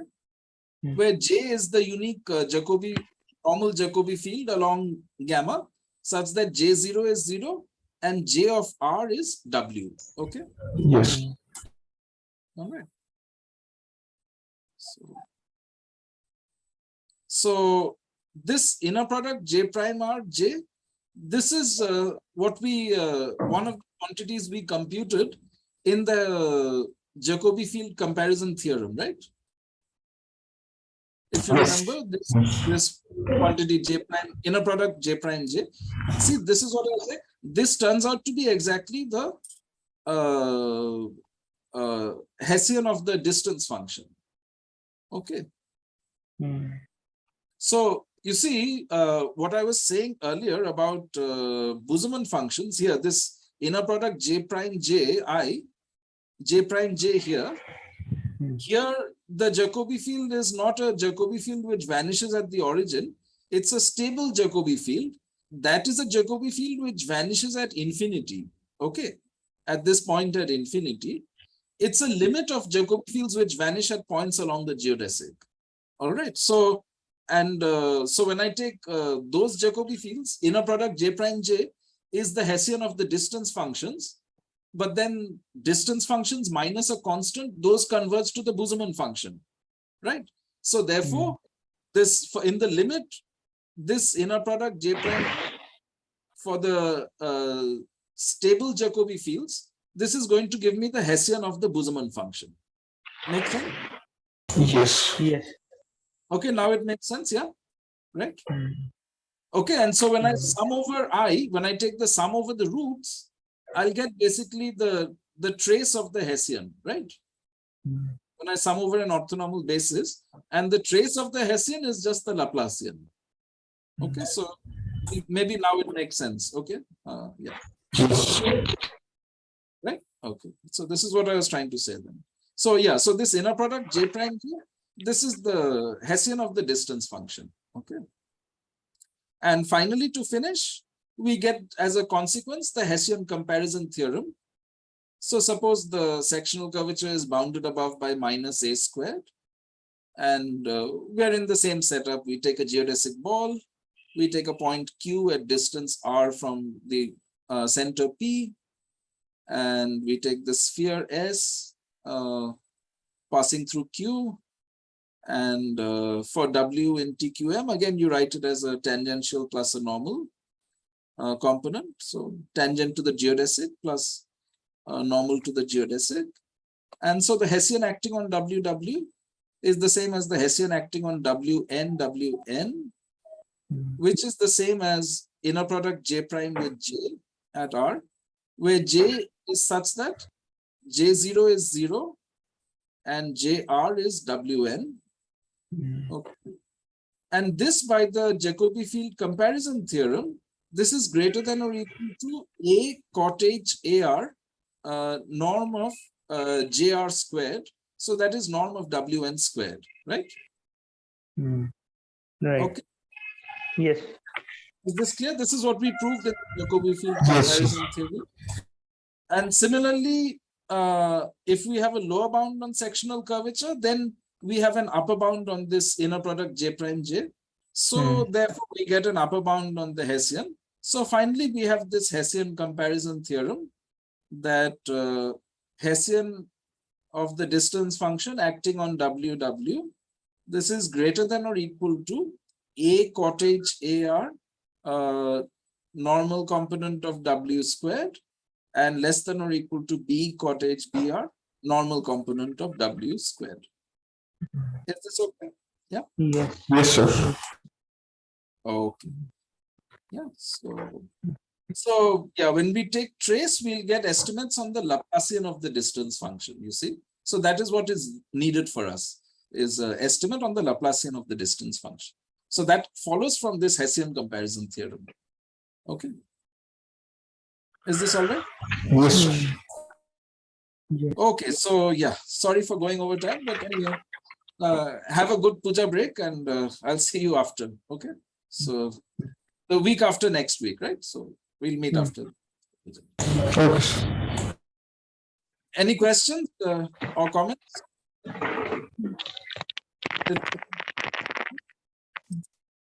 Okay, all right. So see you after puja then. Okay.